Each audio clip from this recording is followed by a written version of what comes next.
Now to the man who wants to be US president, who wants to position himself as the sensible centrist Democrat, the sane choice among a sea of hard left radicals. The only problem is, well, he's the current governor of California, the state that has crystallised for so many Americans just why the modern left is broken.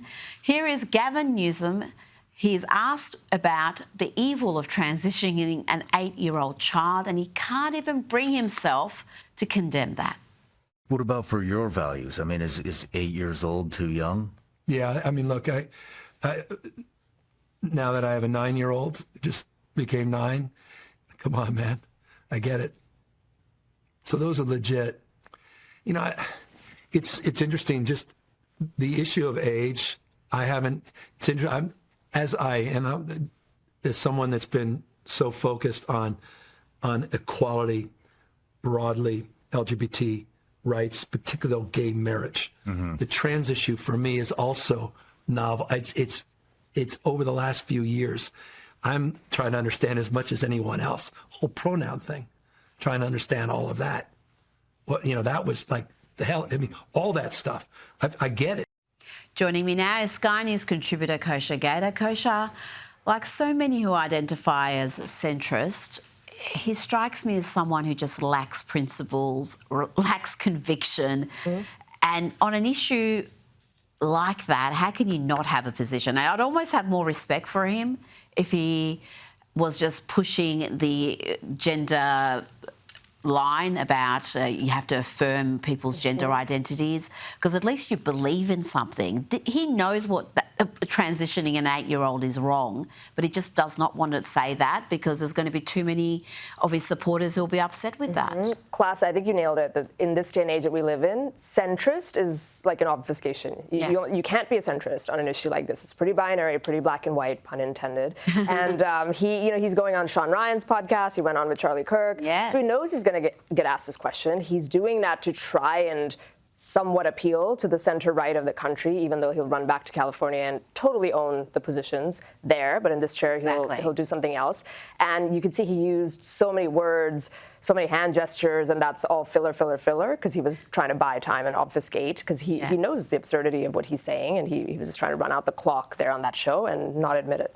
Yeah, forget about his words. Look at his actions. Look at the policies California has. It's got some of the most radical hard left policies when it comes to the transgender movement. And I think he just wants to get credit for going on Charlie Kirk or Sean Ryan's podcast, because it sets him apart from other Democrats who are too terrified to do that, or who say, you know, they're white supremacists or Nazis because they don't happen to be left-wing. Now, Gavin Newsom did find the courage to troll Vice President JD Vance by sharing this video, and he also posted a rather snarky comment telling JD Vance, I hope you enjoy your family time. The families you're tearing apart certainly won't. Vance did have this rather superb response. He simply posted back, had a great time, thanks. Kosha, I've got to say, Vance is very good at this. He's, in fact, I think, even better than Donald Trump at this political warfare. He loves to have a little bit of conflict with the lefties, and he normally prevails. He certainly does. So disingenuous of Gavin Newsom again, because the Vances are not illegals. Like he's conflating the two, and everybody sees through it. And it's easy to show courage behind a tweet, making fun of the running, which, by the way, Vance was a former Marine. So I think exactly. Regardless of what's in the video, like he can hold his own, I'm sure. And Vance is a very good communicator. He's different. I mean, I think Trump is the OG for sure in terms of his effectiveness as a communicator. But in many ways, Vance, you know, he's younger. He's clear sometimes in certain ways, and he enjoys the adversarial aspect and going for the conflict, going for the jugular. But then he also sort of wraps it up in kind of a fun, jovial aspect to him. So he's got a lot of good qualities, I think, up his sleeve, and his star is rising. And that whole video, and it did go viral. Every single lefty account seemed to be publishing it and mocking Vance. But I've got to say, I mean, what are they playing at? This is the left who mock toxic masculinity, who say it's a terrible thing, and they seem to be poking fun at him because his running style isn't masculine enough. It's a very confused message that they're sending out there. It reminds me of during the campaign, they tried weird. Tim Yes. Walz was trying to brand J.D. Vance as weird, and it sort of boomeranged back on him. So I think something similar might happen with this. So it's not going to stick. And also, he was running to look after his kid. His kid was climbing some rocks, and he ran to assist his child. So that's very relatable, doing that yourself and not having the staff do it. Now, let's have a look at this. Some theatrics from fired State Department employees. The Trump administration has reduced the workforce there by around 1,300, a relatively small drop in the number of workers, and yet the media, Kosha, seem to give every sacked worker a microphone. Just earlier this month, Microsoft sacked 9,000 employees. I don't recall the media giving those people this sort of coverage. Why are these public servants being treated like this is something that never happens, someone actually being sacked? So theatrical, as you say, and these probably were theater kids, a lot of them, who then go off and work in government. And there's this whole narrative. It really is about the theater, the big bad government and the Trump administration and the poor little honest worker trying to work for America. And they're trying to create this narrative around it. But the numbers, as you say, it's not even half a percentage of the total number of federal government employees, which is something like 2.8 million. Exactly. We're going to be lucky if we even get to single digits in firings, because they've been obstructed every step of the way from judicial activism and all the rest of it. Everybody knows the government is too big.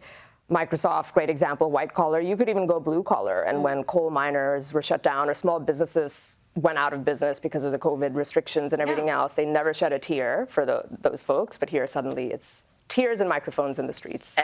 And it's a threat to democracy. Like, everything is a threat to democracy for the left. Now, President Trump has suggested today that First Lady Melania has helped him with Russian President Vladimir Putin, helped remind him that Putin has continually backed out of his promise over a possible peace deal with Ukraine. Kosha, the president, explained that Melania pointed out Putin's false promises, where he's made certain assurances in these phone calls, and then he goes and bombs another Ukrainian site. I think the Melania reveal was interesting, just as a side note, because she's such an enigma. She's very famously private. And she is an enigma, isn't really she? It's part of her charm. It really is. And so getting these little glimpses of their dinner table conversation about Vladimir Putin was interesting. On the topic itself, I think it just reveals, Trump really is a consummate pragmatist, realist deal maker. It's not that he's a puppet of Putin, as he's been called, or that he even hates Zelensky. He certainly is not fond of Zelensky. And going into this, I think he was probably more favorably inclined to Putin. But as this drags on, as Putin also continues to strike, his own soldiers are dying, Russian soldiers, so many, hundreds of thousands of them, in addition to, of course, civilians and Ukrainians. He's not happy with it, Trump. This is sort of a distraction for him, I think, from what he wanted to do with the domestic agenda. And he's one of the only people in the world who can maybe move the needle here in some way. And I think he's just expressing that frustration. Well, this is really a blight on his second term, isn't it? He's got so much of what he wanted to do done so quickly, from the border to fantastic economic news domestically. He's getting his tariffs in place and getting the revenue there. But he promised to do something about this war and do it quickly, and so far he's failed to deliver on that. Yeah, the famous line that I can solve this in 24 hours. Now, that was just rhetoric on the campaign stump, and not everything is in control. But yes, it has dragged on longer than we all would like, and probably longer than he thought. Absolutely. Now, the New York Times has asked an important question of its readers.